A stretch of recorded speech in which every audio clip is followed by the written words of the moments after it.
up, YouTube? This is Chivalrous Knight. I'm coming back with another video. In this video, I want to talk about the full maintenance lease. There's been a lot of conversation about that recently. A couple of the guys I watch have been debating back and forth about which one is better, I guess. But in the end, everyone is saying, well, it depends on what type of business you're running, how you want to run your business, you know, all this and that. But I believe the reason for that gray area type of answer, that not for sure which one really is better type of answer, is because it can go both ways.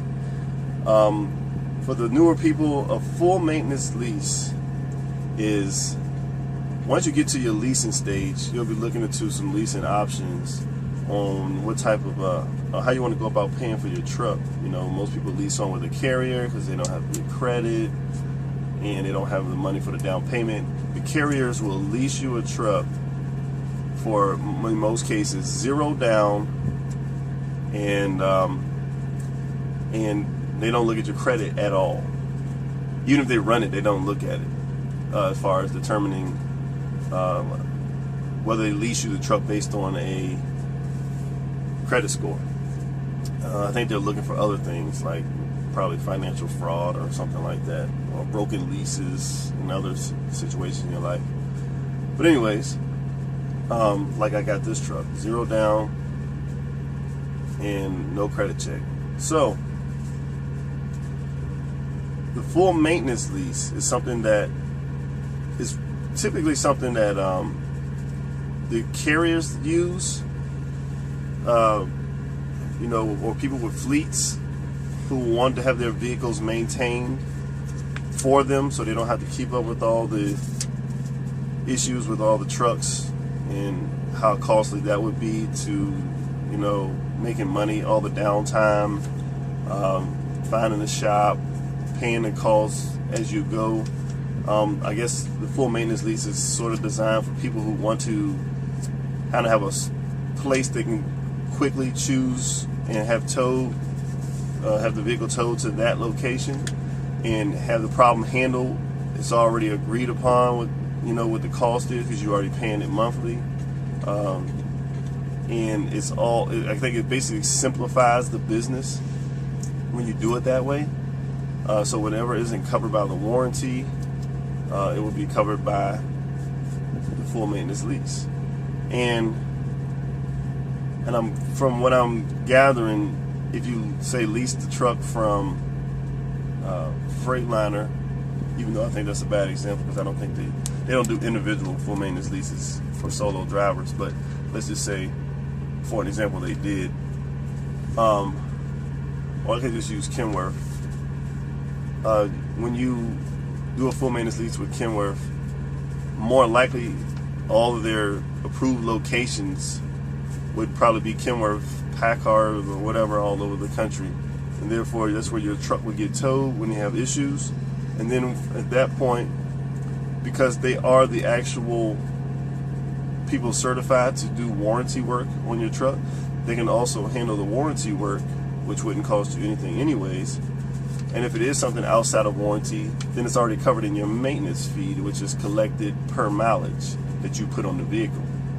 So in my example, I used 10,000 miles. A lot of people use 10,000 miles, 2,500 a week, to do these types of comparisons.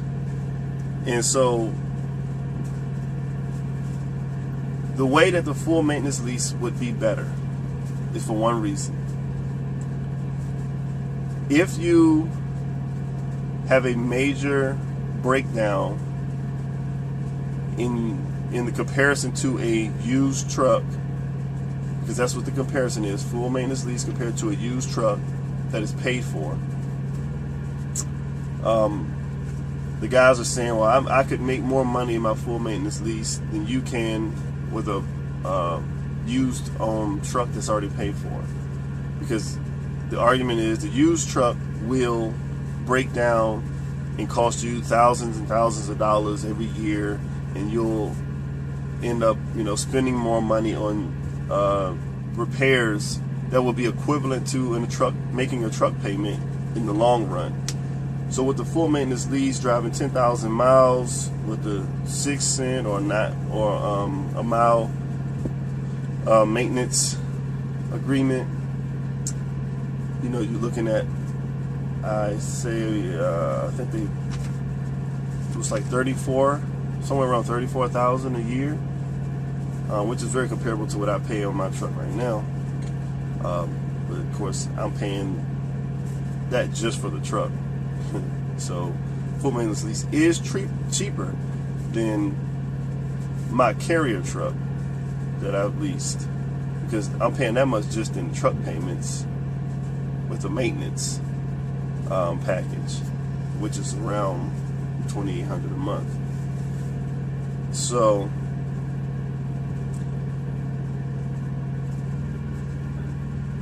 I think that the biggest thing that sets the full maintenance lease apart is in the case of someone who has to pay for a truck having a major breakdown. So I met a guy who's had like a 2012 Cascadia Freightliner, and basically he's having a good run with the truck, but he did have a major breakdown. Other than minor stuff, he did have to put out $8,000 for a complete replacement of his DEF system on his truck. The DEF system, whatever, failed. He had to get that replaced. So he was down for a couple of days. He had to have the DEF system replaced. It cost him $8,000.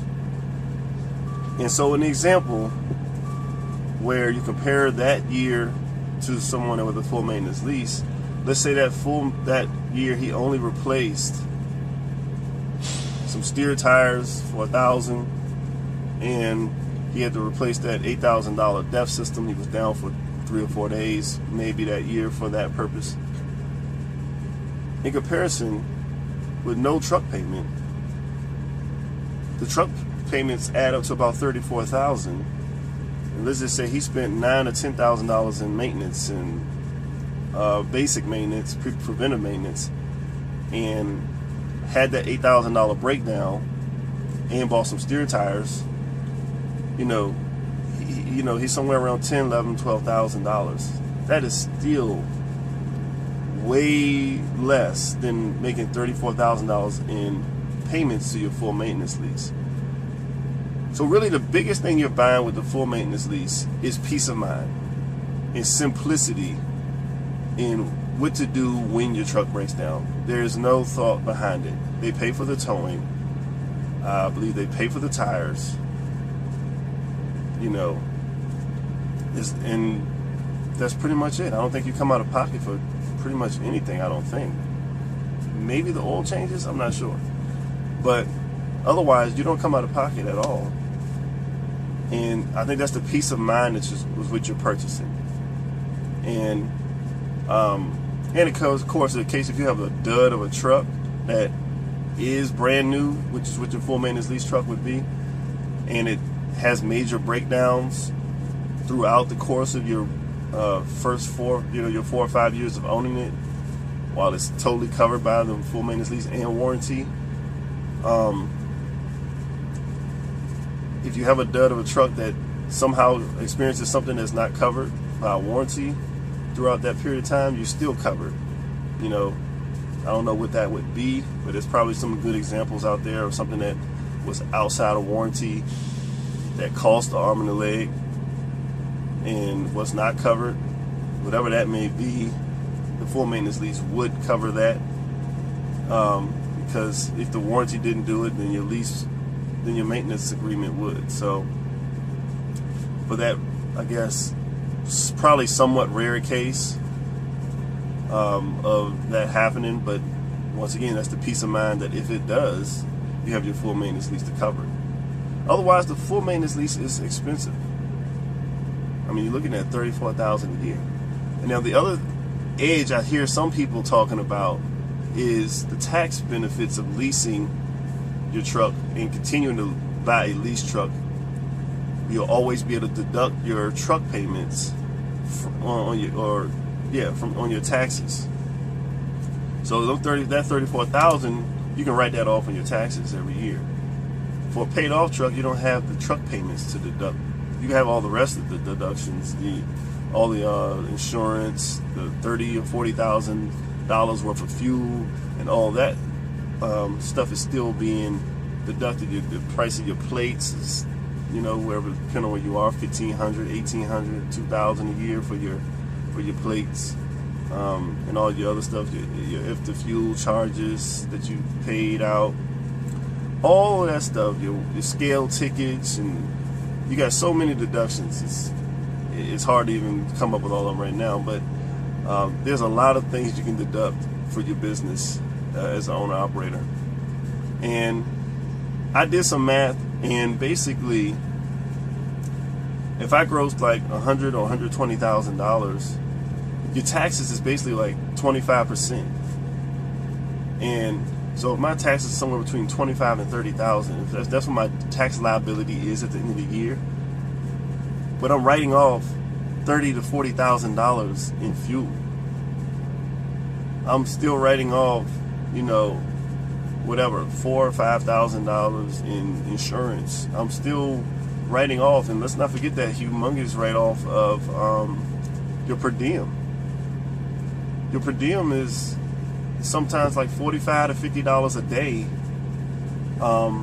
Actually, last year was like $62 a day, and then you claim that for every day that you're on the road at the end of the year, and the government gives you 80% of whatever that number is. My tax deduction for the per diem alone was like, I think, $11,000 last year. So when you think about all of those deductions, it's not even that. It's no big deal. You at the end, you still won't have any taxes to owe. A lot of guys get tax returns, and without, so with all those deductions, with your $25,000 to $30,000 tax liability, by the time you deduct that fuel and your per diem, you're pretty much been deducted yourself out of owing taxes. And so the tax benefit is not a big deal, because I know that's a major piece in the argument. Oh, you don't have anything to, you won't have the amount of deductions I can have from making payments on my lease all year. That's not a big deal. Not from what I understand. 25% of $120,000, you're okay. You're covered. You could probably make more than that and still not owe any taxes without a truck payment.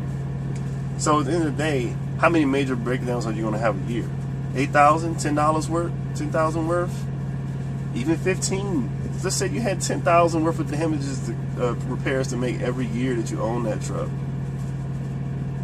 If that's all you had to do for 3 or 4 years, and then you went out and bought another used one once that one finally really just kicked the bucket, start over and do it again, you would have saved so much money in comparison. If you both made the same amount of money, if you both made, in both examples, the used truck, the paid for truck driver made $150,000 or gross, whatever. Let's just say he took home $100,000, and let's say the full maintenance lease guy took home $100,000.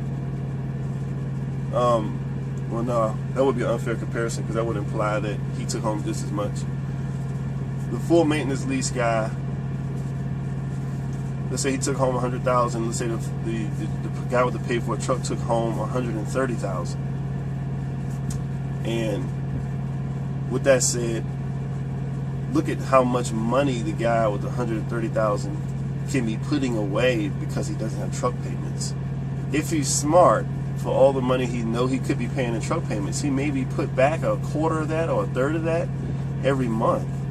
I mean, if you look at that, with your $2,800 a month full maintenance lease payment, if you took back $900 of that a month and put it in savings over the course of a year, you're talking about like $10,800, $11,000 just in that very small amount of savings.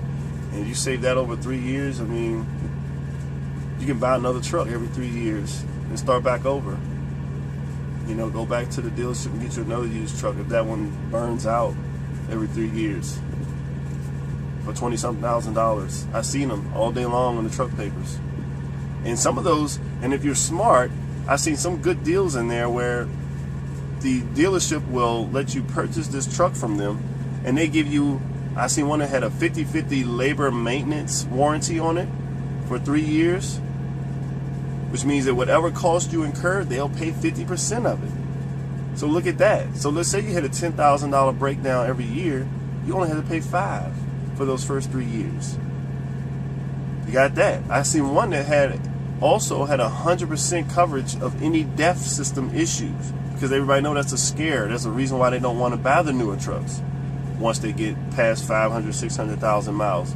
My buddy on YouTube that I like to watch a lot call them throwaway trucks because of the DEF system.